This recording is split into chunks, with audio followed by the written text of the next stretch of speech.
Debosyon mula sa kasama ni Jesus ngayong linggo, ika-27 ng Setyembre, na pinamagatang Pagnanais ng Karunungan, mula sa panulat ni Binibining Connie Sidler mula sa Auvergne-Rhône-Alpes, France.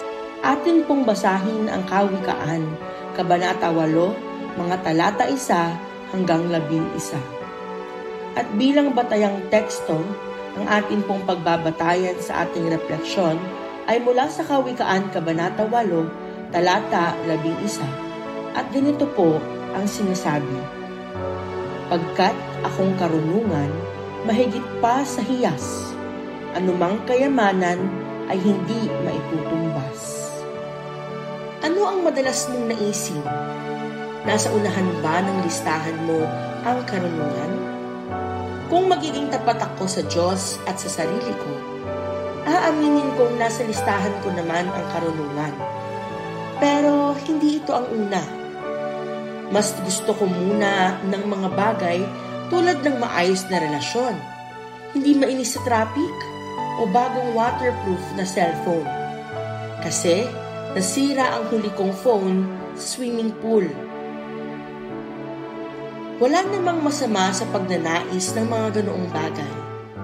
Pero hinahamon ako ng Kawikaan, Kabanata 8, talata 11, at naisip ko, bakit nga ba mas mahalaga ang karunungan kaysa alinmang bagay?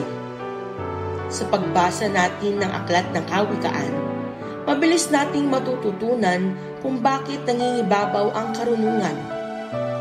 Dahil ito ang nagtuturo sa atin na ang tunay na buhay ay makakamtan kung uunahin natin ang Diyos sa lahat ng ginagawa at susundin ang kanyang mga utos.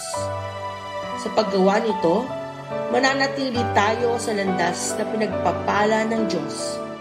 Matatagpuan natin ang kapayapaan sa ating ugnayan sa iba, pagtitimpi sa harap ng kahinaan ng kapwa, at kasiyahan sa kung anong ibinigay ng Diyos.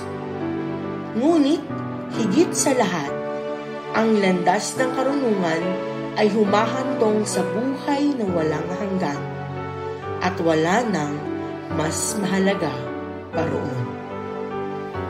Tayo po ay manalangin.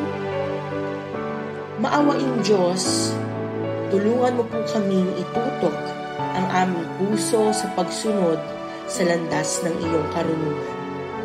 Patnubayan mo po kami upang maranasan ang mga pagpapalang inihahanda mo para sa amin.